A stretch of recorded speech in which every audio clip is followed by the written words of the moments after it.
今回はタロットカードの20枚目、太陽のカードの意味をもとにお話ポンが独断と偏見で現代調にアレンジしました。どうぞ最後までお楽しみください。それではシリーズタロットカード物語アルケミアより第20話スタートです。カードナンバー19、太陽。私には朝日という双子の姉がいた。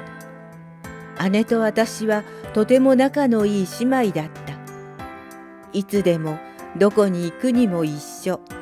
趣味も同じで聴く音楽も一緒だった。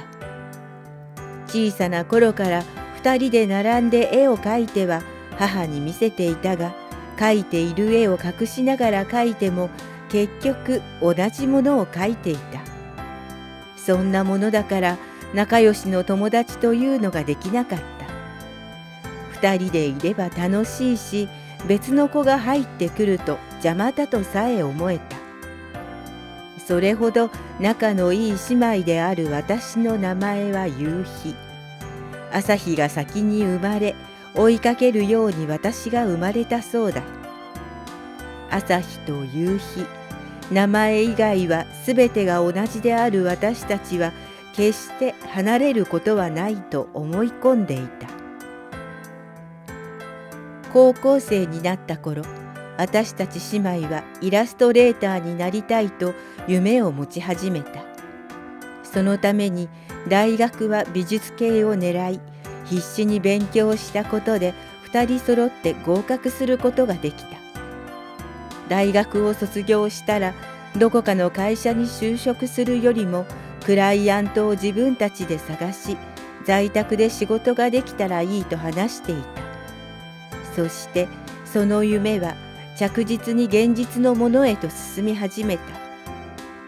大学在学中に数名のクライアントと契約することができた私たちは大海原にこぎ出しているような気になっていた。そして大学を卒業したらもっとイラストの仕事を取ろうと話していた。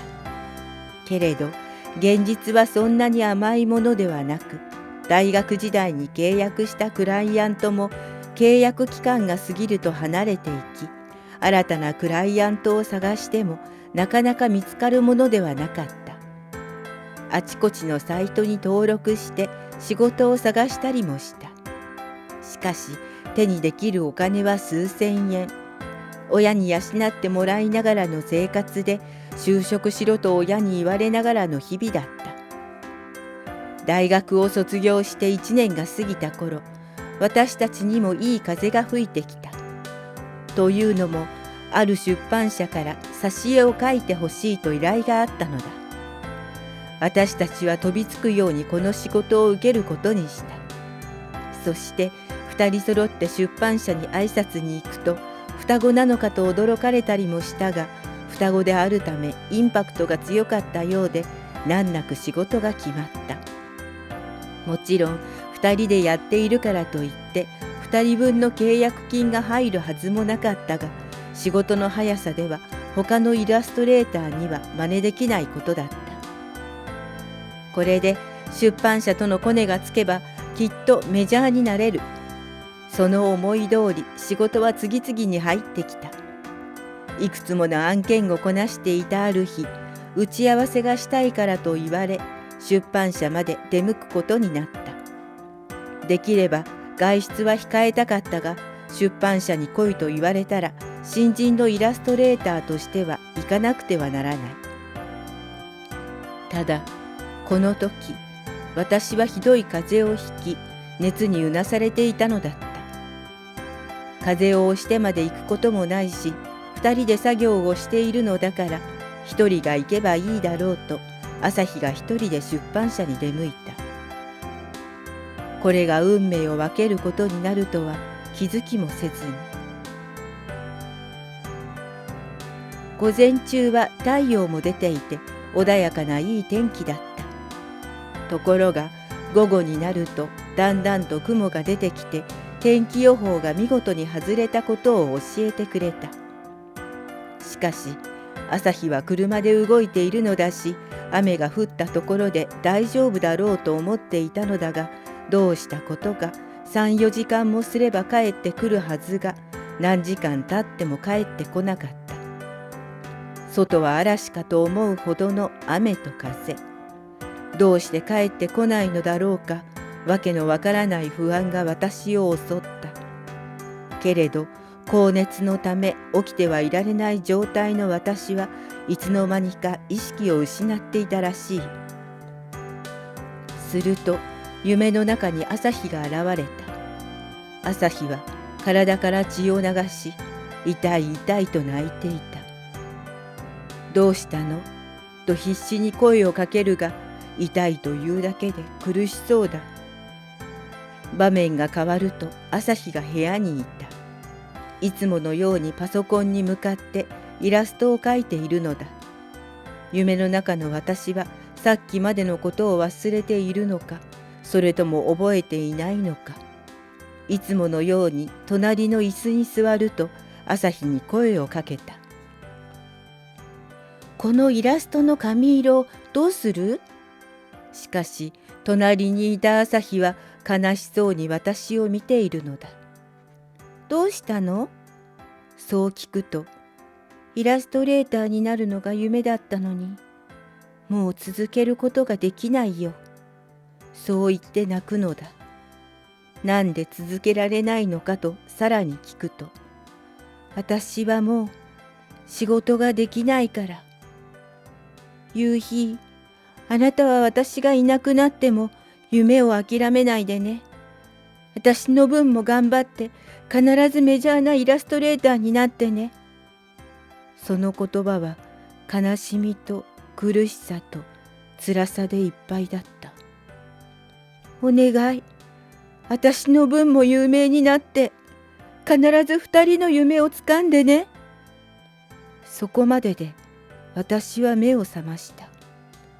体中が汗でびっしょりだった。気持ちの悪い汗と嫌な夢のせいで私は呼吸ができないほどだった。やっと体を起こし、近くにあったペットボトルを手にし、水を飲もうとした時だ。母が真っ青な顔をして部屋に入ってきた。夕日、朝日が事故に遭って即死だって。そう言うと母がわっと泣き崩れた。あの夢は朝日が伝えたかった最後の言葉。翌日には葬儀が執り行われた。友達のいない朝日の葬儀はとても簡素なもので、数少ない親戚が儀礼的に線香を手向けるだけだった。母は父にすがりながらずっと泣いていた。父も辛そうだったが、母を落ち着かせるのに必死で、自分まで泣けないと頑張っているようだった。私は涙が出なかった。葬儀が終わり家に戻ると、体の半分がなくなったような虚無感に苛まれた。机の上には朝日の遺品が載っている。あの日車の中に入れてあった書類カバン。本当なら一緒に行くはずだった。一緒に行っていたらこんな悲しい思いをせずに済んだ。私は書類カバンを開いた。そこには出版社との打ち合わせ内容が書かれたノートが入っていた。次の仕事は天使と神様。皮肉なものだ。天使や神様がいるのなら朝日を助けてくれてもいいものを。それなのにこんな時に天使や神様を書かねばならないのだ。それでも朝日が最後に言っていた。私の分も頑張ってメジャーになって。できるのだろうか。ずっと二人で頑張ってきたのに、今さら一人になって書けるのだろうか。イラストは同じようなタッチだ。私が描いたイラストでも朝日が描いたイラストでも区別はつかないだろう。しかし私の中には朝日がいたからこそ描けたという思いがある。行き詰まると必ず朝日に聞いた。どんな構成にするのか、少女の髪の色はどうするのか、小物は何を持たせるのか、右腕はどの角度で曲げたらいいか、あれはどうするのか、これはどうしたらいいのか。いつでも朝日がそばにいたのに、もう聞くことができない。私にできるの？一人っきりになってしまった私にできるのだろうか。朝日の使っていたパソコンはもう起動することもないのだ。私がこの部屋で仕事をしていても朝日はそばにはいてくれないのだ。涙が流れる。葬儀では涙なんて枯れているんじゃないかと思うほど一滴もこぼれやしなかったのに、今さら止めようとしても止めることができないほど流れて流れて、私自身を溶かしてしまうのではないかと思うほどだ。いや、いっそ溶けてしまえばいい。溶けて流れてこの世界からいなくなればいい。涙の止まらないまま私は部屋の隅でじっと朝日のパソコンを眺めていた。翌日携帯が鳴った。見れば出版社からだった。どうしようか、出たくない。けれど仕事の電話であることは確かだ。出ないでしらばっくれることもできるが、そんなことをして朝日が喜ぶはずはない。それどころか怒られるのは目に見えている。私は携帯を手にすると沈んだ声で電話に出た。ああ、矢島です。出版社の。電話に出ると担当者の矢島さんの声が聞こえてきた。朝日が死んだというのにいつもながらの元気な声だ。今回は大変でしたね。こんな時に申し訳ないんですが、この間打ち合わせしたイラスト、納期が1週間しかないんですよ。葬儀とかあったし、大丈夫かと心配になりましてね。本当にこんな時に。怒鳴りたい気持ちを抑えながら小さく大丈夫ですと答えた。大丈夫なはずなんてない。朝日がいない今、大丈夫なんてあるはずがないのだ。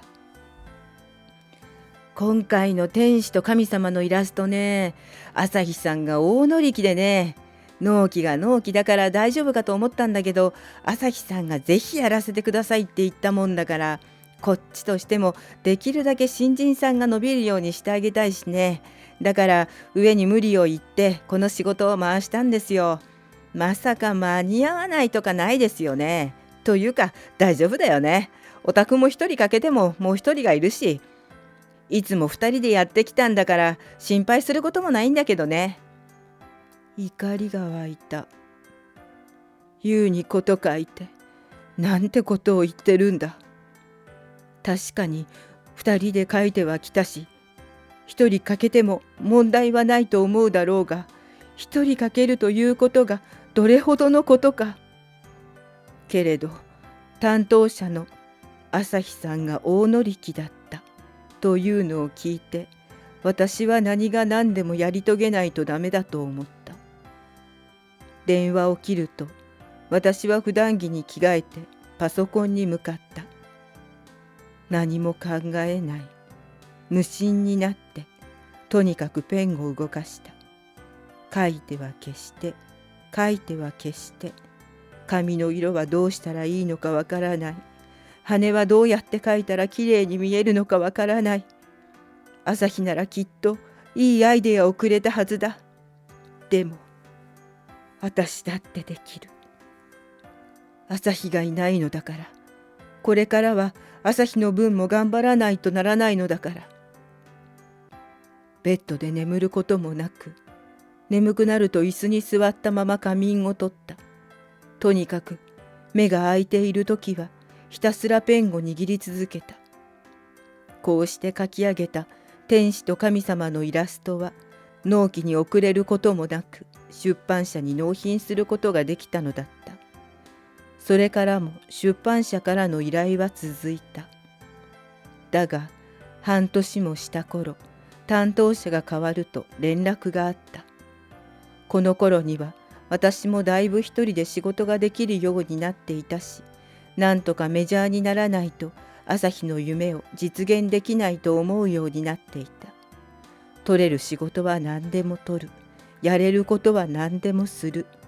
寝る時間なんていらない。二人の夢のために無理も通していた。両親は私の顔色が優れないからと心配してくれるが、そんな心配はいらない。今の自分に何ができるかだけを考えていた。そしてもっともっともっとと自分を叩き続けていた。もっとできる。もっと頑張れる。まだまだ倒れたりしない。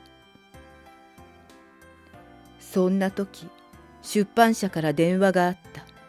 それは聞いたことのない女性の声だった。結一さんですね。担当を引き継いだ鈴掛と言います。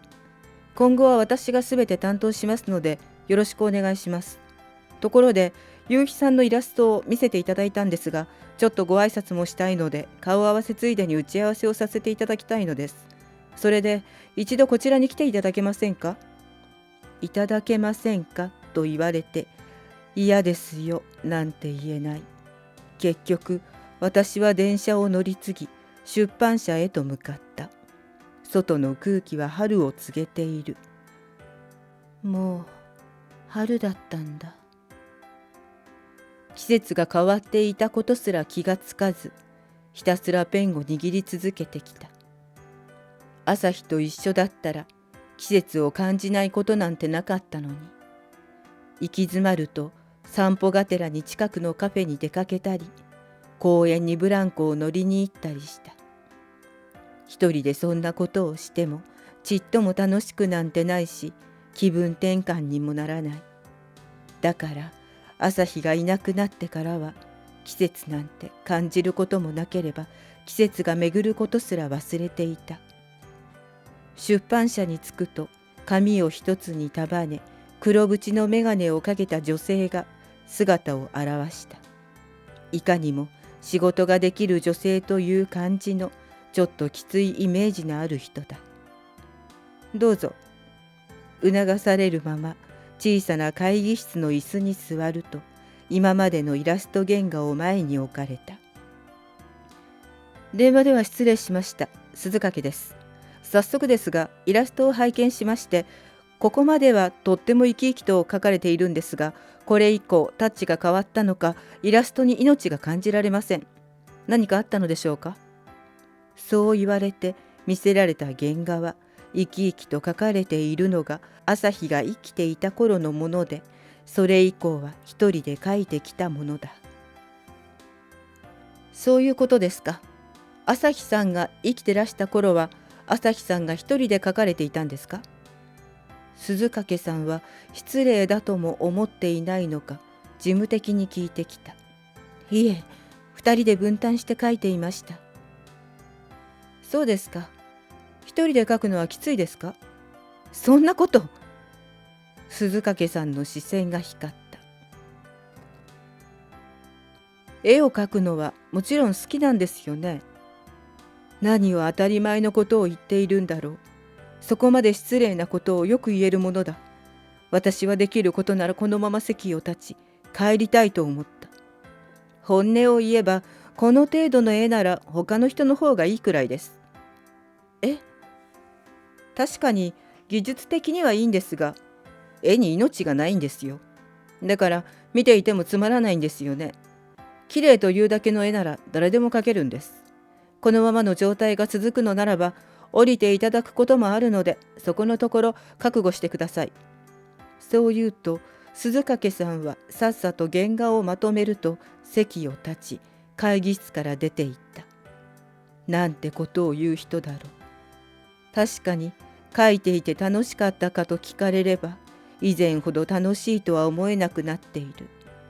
しかし、それだって仕事なのだから当たり前のことじゃないか。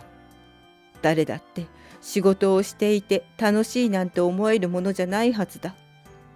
私は出版社を出ると、うつむきながらふらふらと歩き続けた。あんなことを言われてまでイラストの仕事にしがみつく必要があるのだろうか。いや、違う。あの人は私の絵を理解していないだけ。私はもっと描けるんだ。私の実力はこんなものじゃないんだ。心の中で弱気な私と強気の私が私自身を責め続けていた。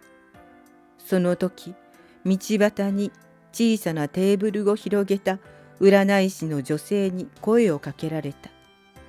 見ると結構な年齢のようで、白髪が目立った髪がみすぼらしく見えた。何でしょうか。あんまり辛そうだからちょっと座っていきなさいな。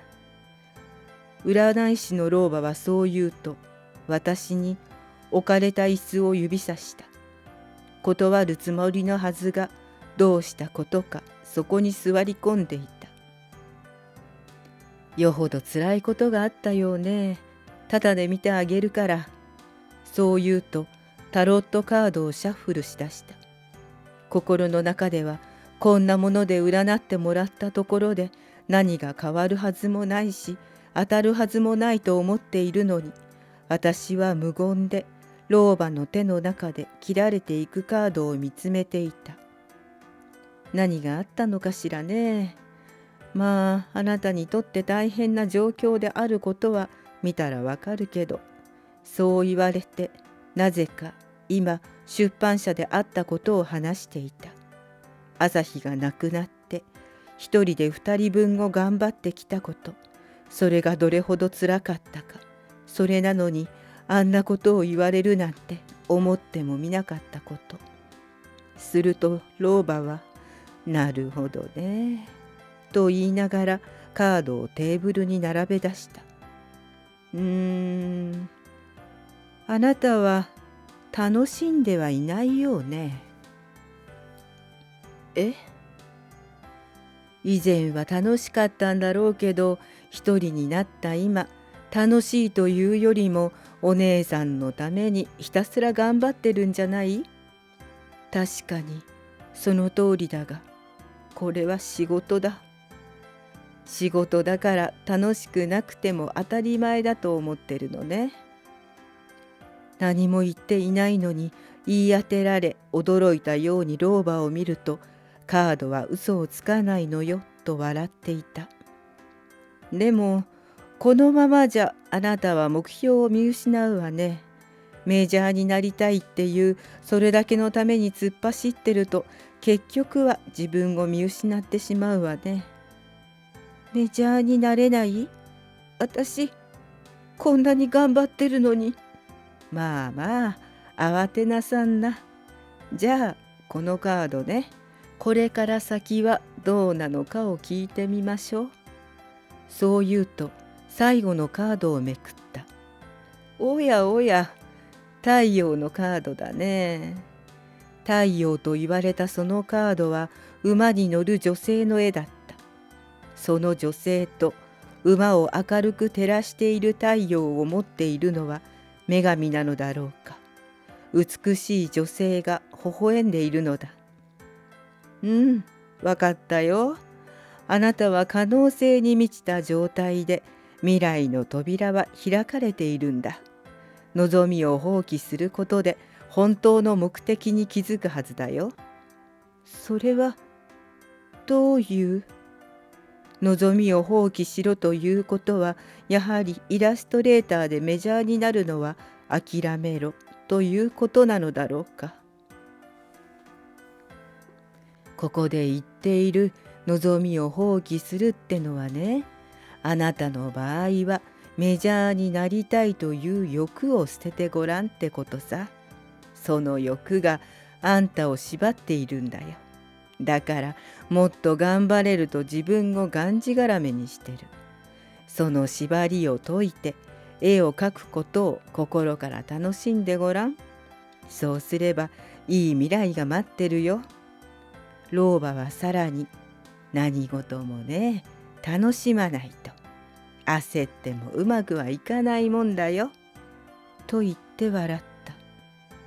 私は老婆に別れを告げると駅へと向かった。向かいながら老婆の言っていた言葉を思い出していた。そういえば朝日が亡くなってからとにかく朝日の分も頑張らなくちゃならないと自分を縛りつけていた。どんなに頑張っても一人が二人分の仕事をするなんて無理な話だというのに、朝日の言った最後の言葉を忘れることができなくて、ひたすら走り続け自分を追い込んできた。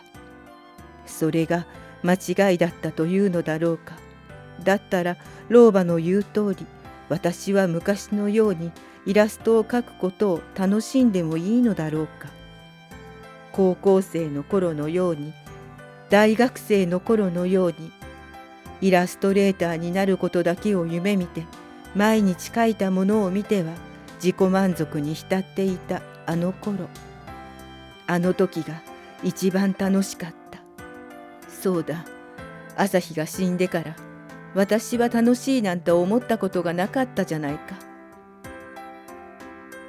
私は家に帰るとパソコンに向かった。仕事の依頼は来てはいない。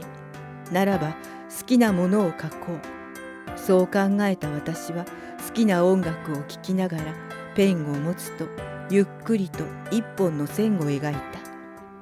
すると不思議なことに次から次へとイメージが浮かんできた。日が暮れ朝になり、次の日も暮れる頃、気がつくと一枚の絵が完成していた。できた。その絵は躍動感にあふれ、光の中で少女の心が弾んでいることが見て取れるような絵だった。その絵を眺めていると携帯が鳴った。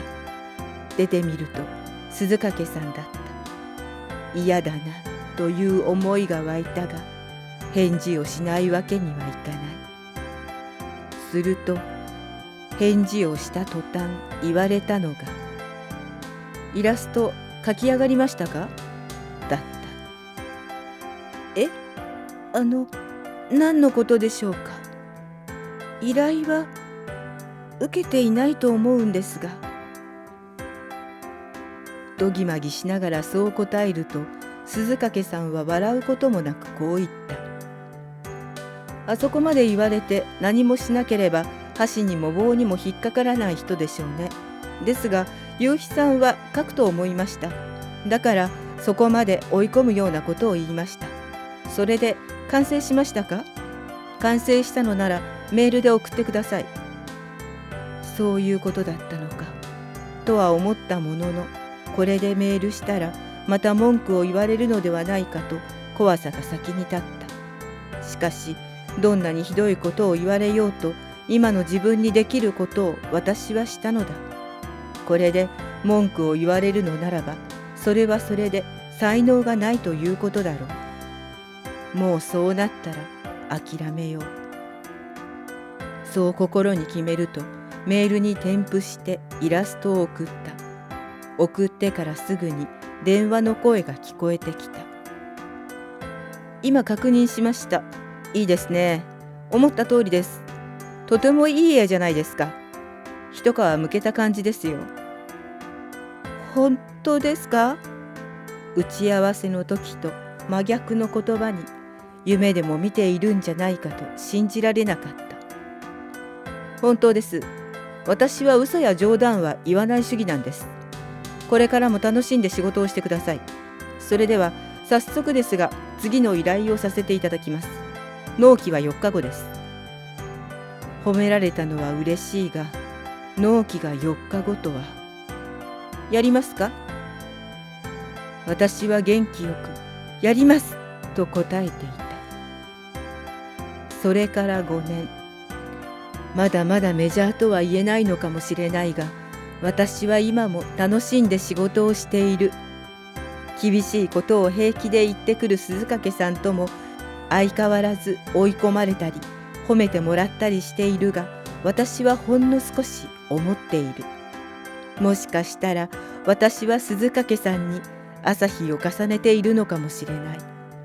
いつでもしっかりと私を見てくれていて、弱くなるとお尻を叩いてくれる。だから朝日がいなくても今は大丈夫。無理せずに私は私のペースで楽しみながら朝日との夢を追いかけていくのだから。